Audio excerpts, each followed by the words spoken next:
Thank you very much, Jean, and welcome everyone. My name is Nancy Wong, and this is my husband, Robert Kikuchi Ngurbo. We are Eth-No-Tec.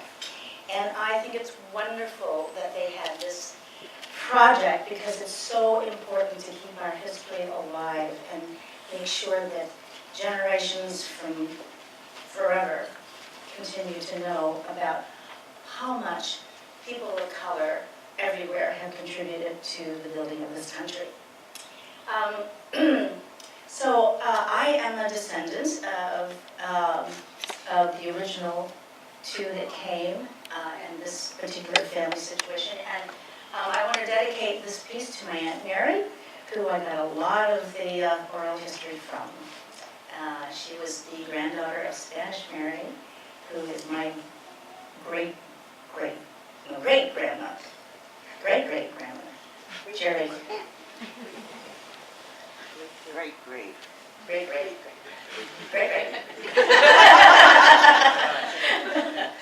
As we're driving into town here, we're seeing all the buildings and the tourists and the signage and the aquarium. It's really interesting to note that it was over 100 years ago that it was a very different scene here. And so as you're walking the streets here or telling friends to come to Monterey, you have an important job to say how your role as a community helped shift this entire economy here. And so I've entitled this piece, and this is only part one, and it's called Red Altar.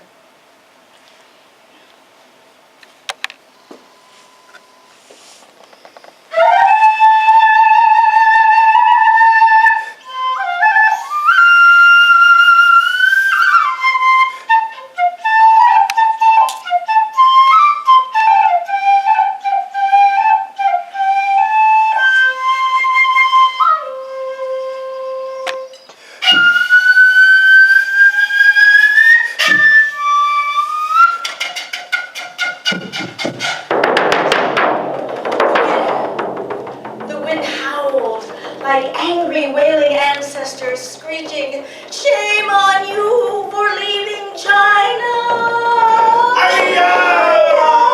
Cried 6 teenagers as they clung to their ship that was rocked and pummeled by giant waves.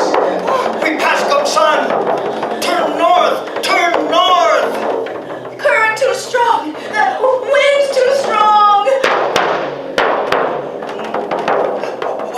"Turn the sails! Turn the sails! Pull the rudder! Mom! Suddenly, Two women dashed below to kneel before that red altar. "Jinhao, Kuan Yin, please spare us. Honorable ancestors, save our lives, please. We will bring honor to our family name in the new home you will see if you only guide us to safety." Suddenly, Dragon King, don't let us die!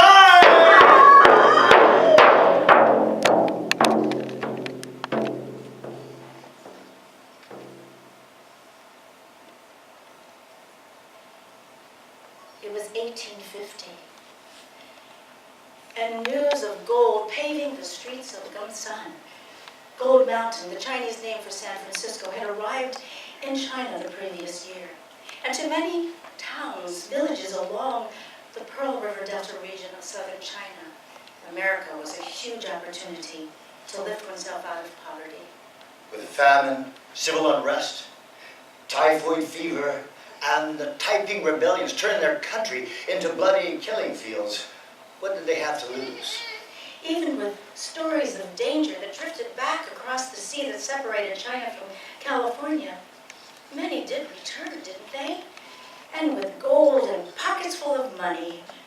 In one small village, 6 teenagers dreamt of returning home to China with pockets full of money. But not from gold. From fish, where they had been fishing with their families in small fishing villages since the moment they could walk, and like the many generations before them. And so the Chinese in America would want Chinese food, but they would bring not just any food, but Salted, salted, dried fish. The Chinese love fish. And the gold mines were high up in the foothills of the Sierras, far from the sea. You see, so me, we will return to our village with a fortune, and we will return with presents for everyone. Oh, no, too far away, Kongpo. When we were matched and we were married, it was not to leave everything and everyone we know. Well, you're not leaving me, and I'm not leaving you. We will be together. Too dangerous. I will protect you. No. It's better if I just stay here and take care of your mother. No, I don't want to be just another Gumsan widow, growing old in bed, waiting for you to return, children without a father. Children? I'm talking children already. How many do you want? But, no, you see, we will raise our children in a new home, America. Yeah. You will be by my side. It's your promise and your duty, and your chance too. And so, one spring morning in 1850, Kwok Bo and his new wife, So Mei, and another teen couple and two young teenage men left home and began a new life. They first made passage to the Philippines, where they bought a 60-foot jump boat, using most of the combined family savings and family associations in their village. The Philippines, still controlled by Spain, was known for its trade with Acapulco, sailing on the Manila Spanish galleons. These huge Spanish ships were modeled after the well-made Chinese jump boat design. And so, of course, the Filipinos and the Chinese had been building these ships for the Spanish for centuries. And because they also traveled with them to the Americas, these merchants and sailors knew all about the tides, the best times, and the most favored route to sail. You know Whale Current? The old merchant smiled at the teens, round spectacles balanced on the tip of his nose. Whale Current goes round and around like a wheel. It goes east to west, then south, and back up north again to Philippines. His voice was as crusty as an old rusty hinge. Whale Current will take you all the way to Gumsan, Gold Mountain, San Francisco. Easy. First, you must sail north past Japan or stop Japan and get some supplies there. Japan has good food? Pretty good food, but not as good as Chinese food. And you curve east into Pacific Ocean. There's some islands along the way too. You stop, get more supplies. Then you pick up the trade winds, go east, and then you catch Whale Current again, go south all the way to California coast. Journey take you 3, maybe 4 months. 4 months? Well, good weather, good winds, and no problem. Yeah, maybe 3 months. But be careful, no. When you get close to Gumsan, the coast is very rocky, very foggy, very dangerous. No. You don't pass Gumsan, or you go all the way to Mexico. Don't you? Kwok, now, the marketplace. Oh, look, Kwok, how many?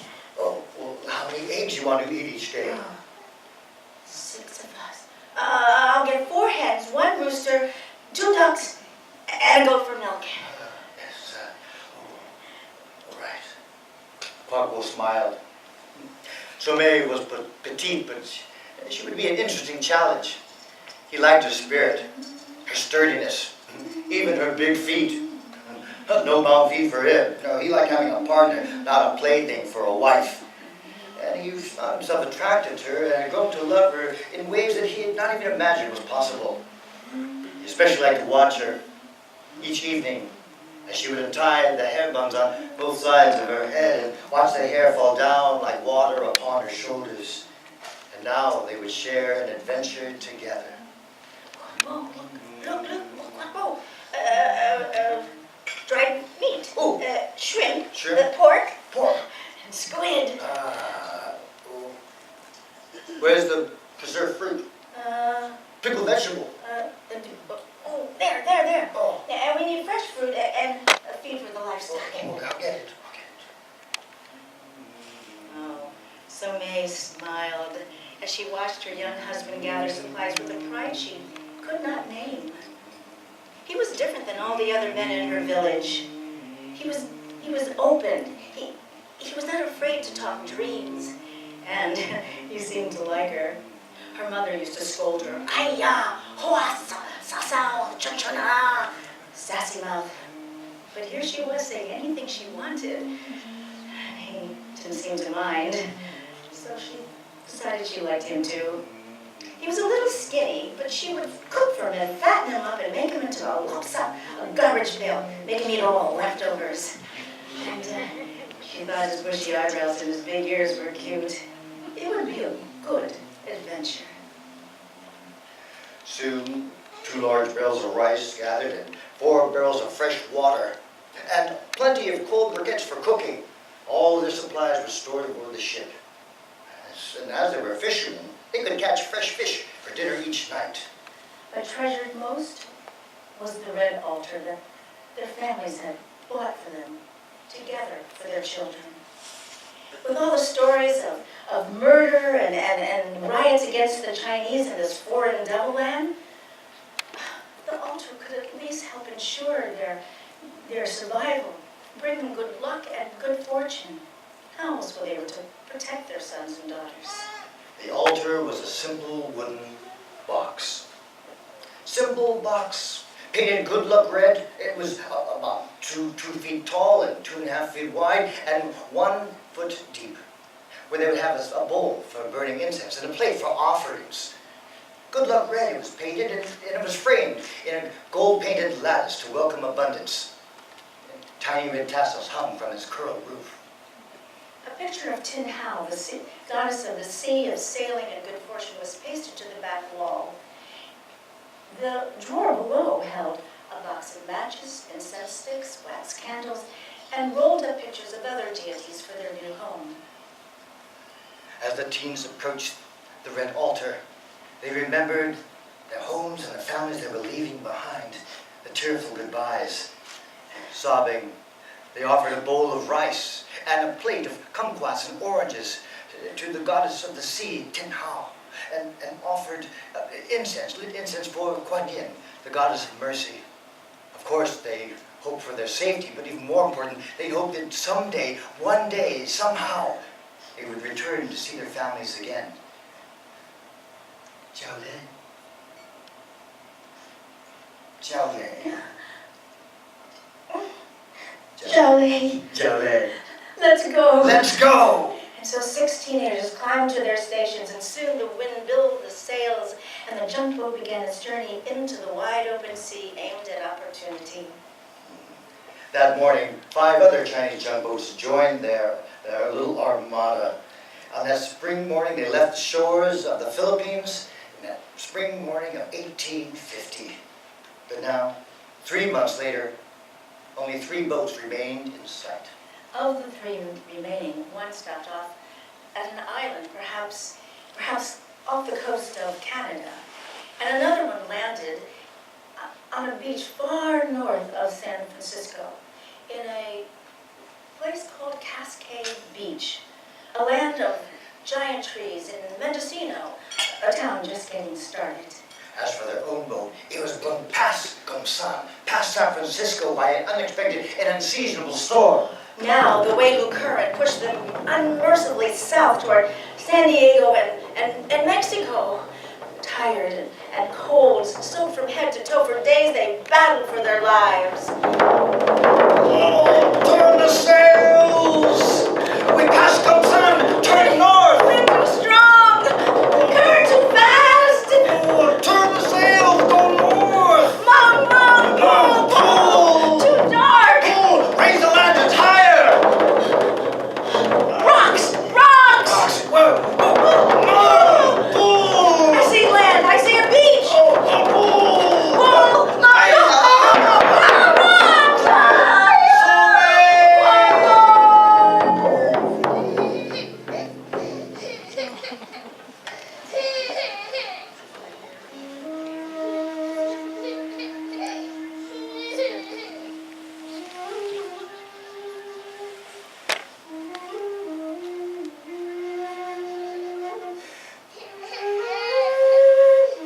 morning sun shone down on a calm sea. Off in the distance, a broken junk boat rocked rhythmically in tandem with the sea swells. Tattered sails and bobbing on masts gently rippled in the lazy breeze. A rooster sat perched on a railing. The waves chased up and down the beach, littering it with shards of broken bowls, bits of wood, seashells, and seaweed.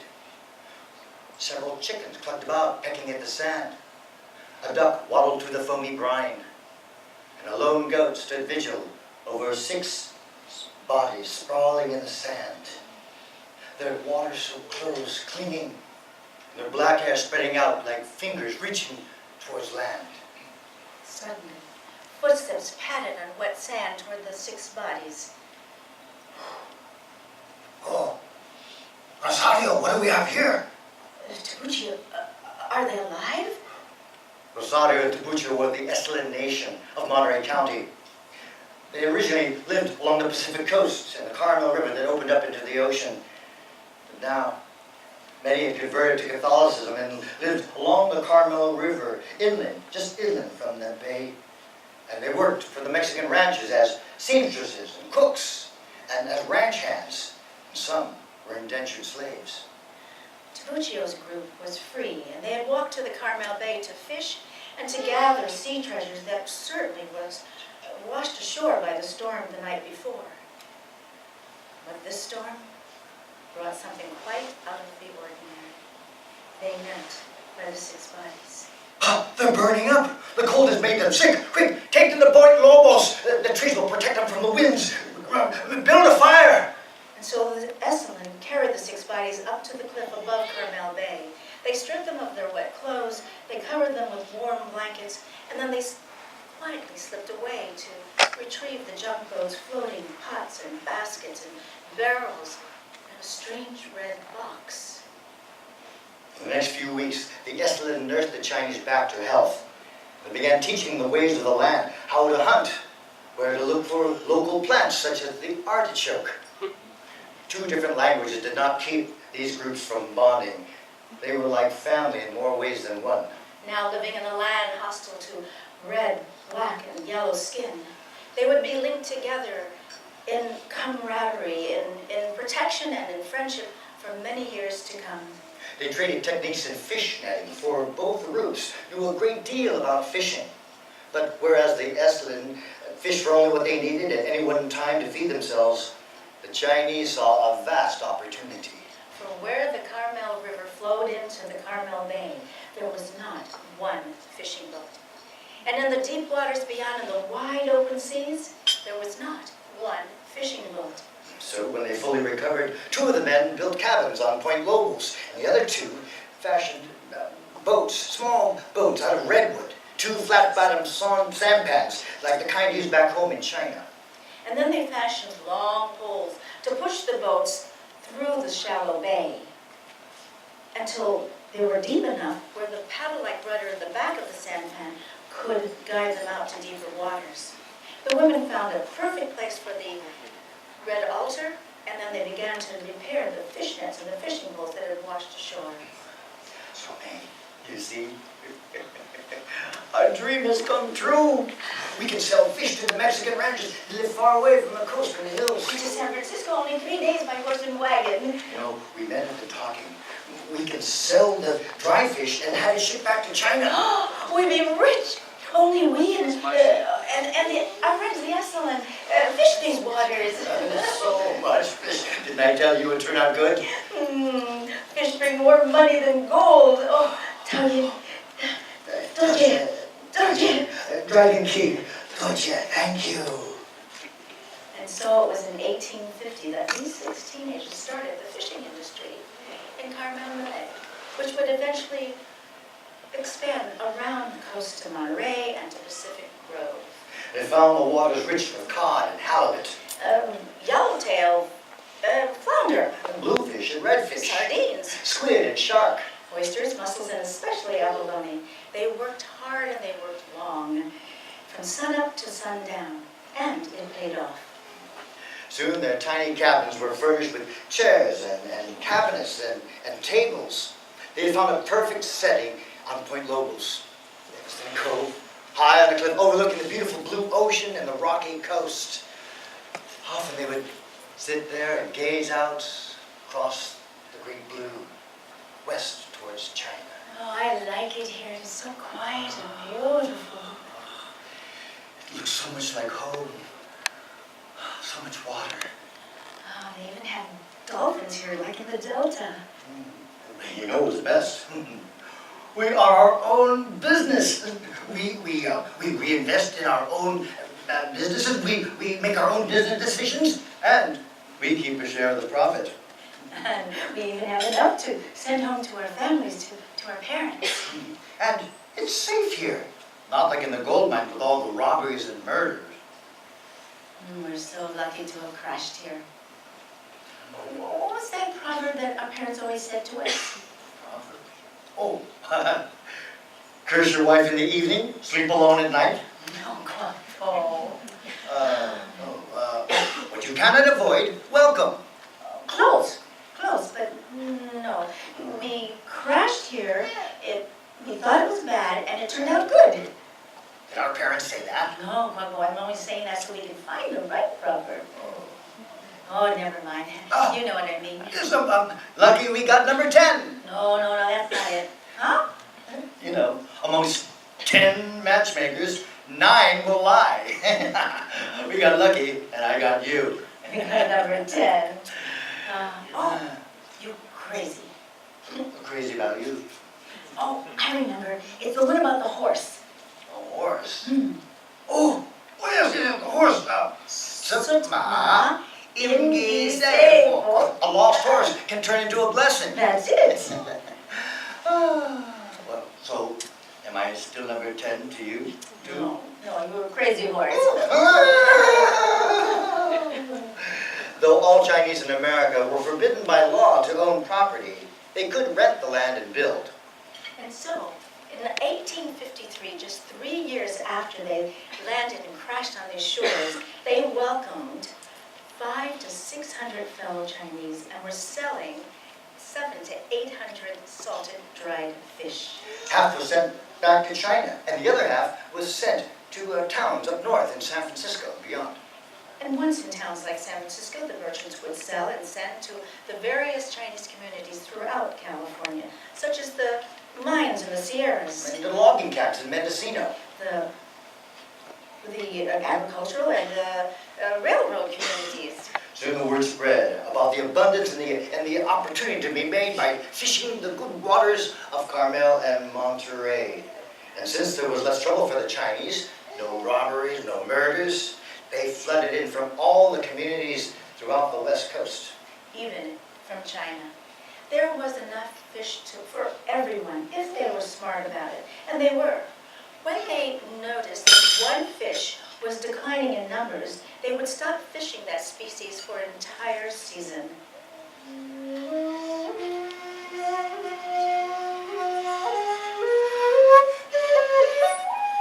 The years went by.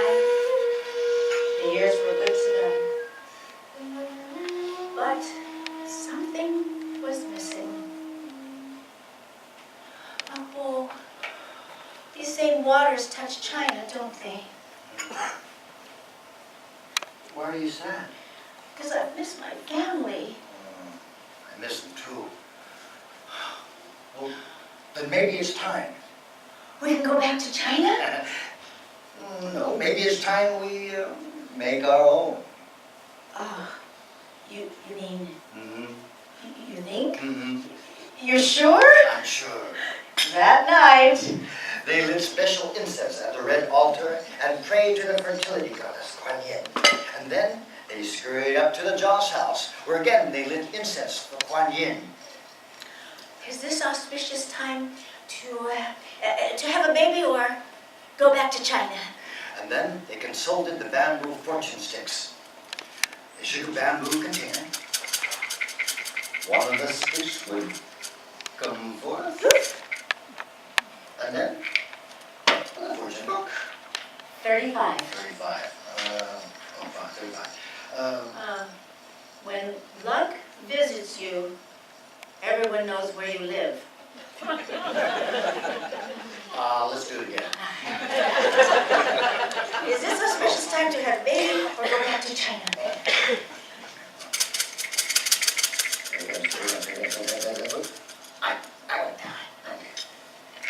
Number two. Number 2.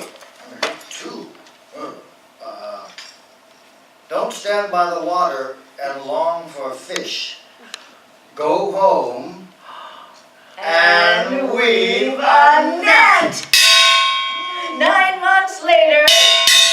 Not a hope for a son, but our daughter is healthy.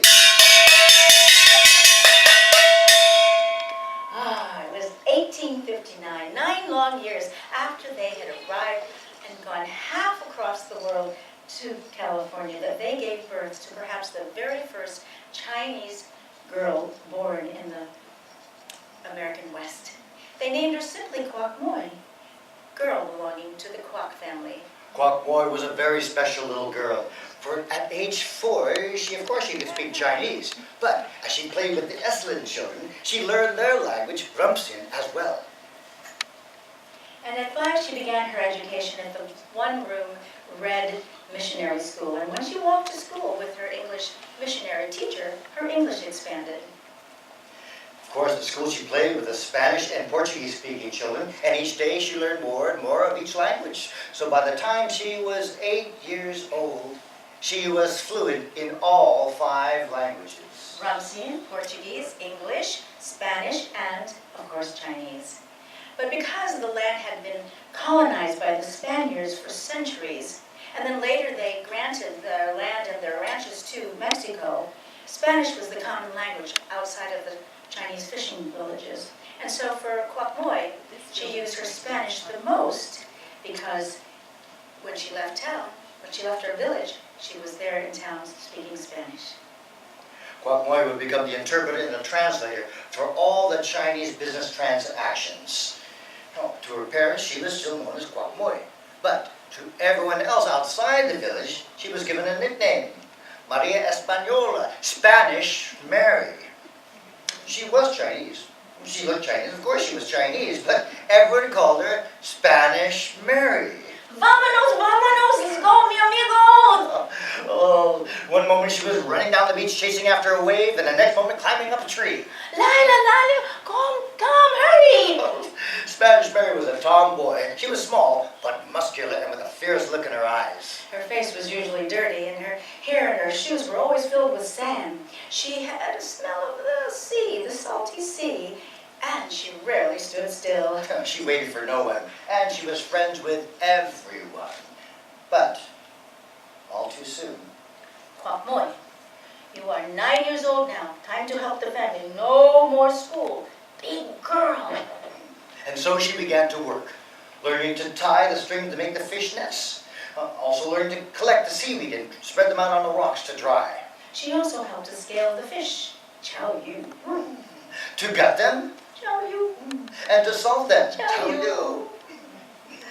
and also to hang them up on the racks. For the smelly fish were hung on racks everywhere, strewn all about, on the beach, on the fields, even on poles hanging from houses. In fact, depending on where the wind was coming from, Carmel, Pacific Grove, and Monterey smelled of dead, stinky fish. In fact, Monterey was known as the Stinky City. Chow yu. Chow yu. Each year, the Chinese community grew larger and larger. And there were more and more men coming into the community, and more boats began to dot the Carmel and Monterey bays. So, by 1868, 2 new fishing villages were sprouted up. The Pescadero Fishing Village, situated west of where now the famous Pebble Beach golf course is, and Montalones Village, where on the north end sits the Cannery Rose Monterey Bay area aquarium, all the way down to the Stanford Marine Drive on the south end. to Spanish Mary. The more men there were to make that dancing dragon longer and longer at the Chinese New Year's parade. And now she was also the big sister of her her younger brother Tak Li and her little sister Sing Hing. Papa, Mama,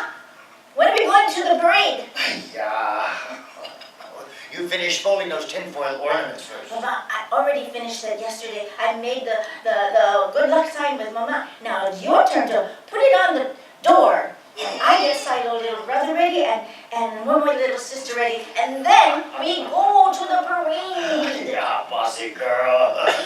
Oh, Sasa Chanchana. You're sassy like your mama. Strong like Baba. The Spanish married. The more men there were, the more and more men there were to bring also. Like see, special red envelopes filled with coins for buying candy. Baba, in China, do the women and the girls get to be in the dragon dance? Oh, women do such a thing? No. Too embarrassing for women. Not for me.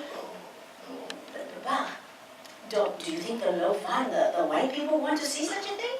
No. See women jump around like that? You're crazy.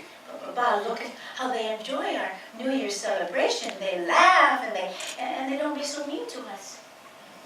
Baba, is it true that on Saturday nights the cowboys come to the village and lasso the men and cut off their queue? When did you see that? Who told you that? By now, late 1860s, European immigrants were coming in and dominating the local politics and culture of Monterey. They began setting new conditions and new rules for living in the area. Our boy began to hear strange words being tossed at the Chinese. Stupid, Filthy, evil, inferior, yellow peril. dregs of society. Kwamoi didn't even know what most of those words meant. But when she saw their faces contort with hate, and then they would spit on the Chinese, there was no question what they were feeling. Oh boy, you must always be alert. You always light the incense to Tuti, the god who will protect us from ghosts and beggars and bandits and dangerous strangers. Yes, Baba. But why? Why do the strangers come to our celebration if they don't like us? Because it's free. Yeah. You see how the Lo-Fan, they grab at our candy by the fistfuls and shove it into their mouths? No. Those Lo-Fan are not like our Lo-Fan white people friends. No, don't be confused. What looks the same is not always the same. Today, Kwamoi was looking around trying to see which Lo-Fans were the good ones and which were the bad ones. And this dilemma was still in her mind when the next year she was old enough to leave the village and go to the big city without her parents. She was not only old enough, she was strong enough to sell fish in Monterey.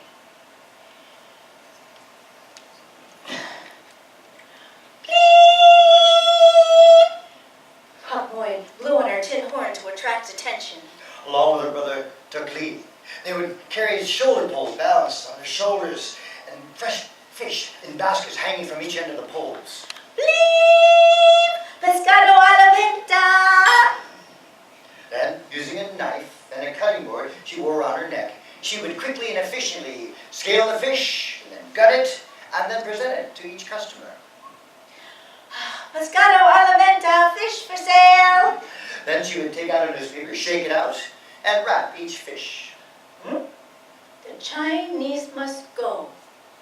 Oh, I wonder where? Huh. Ling Fan, for you, gracias. Each time she would enter the city, she marveled at all the other doings in town.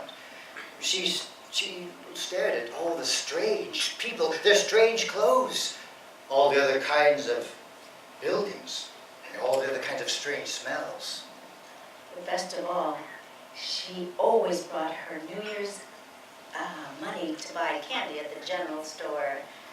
Hola, mi amigos. Hola. Oh, time for los dulces, some candy? Sí, señor. I sold Lopez the blackfish. Oh, I forgot to save some for you. No problema. Mañana. No. Que los dulces para usted y hermano pequeño. What kind of candy for you and your little brother? Caramello. Sí, caramelo. Muy bien, monsieur.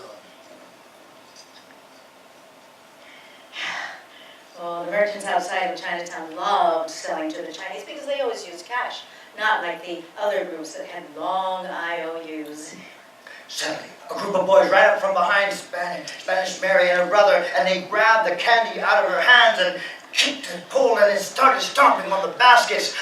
Chinaman, Chinaman, the Chinese must go. Haven't you heard, Chink? New law in the city. No Poles in our city. My pa says, you should all go back to where you came from, China. You Chinks.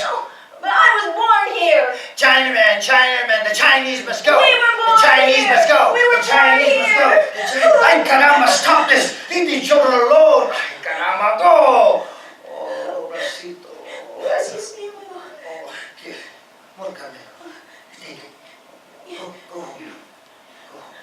Guapo and Ugly ran as fast as they could away from the city, tears streaming down their faces. She didn't notice that the old family friends, Rosari and Tibuccio, would sit there and sigh and shake their heads. Once, Guapo was safe in her village. She lit incense to tea, the god of protection, and then she walked down to the ocean to calm down. As she looked across the waters, on the horizon, she saw the gathering of dark, gray clouds. The storm was brewing.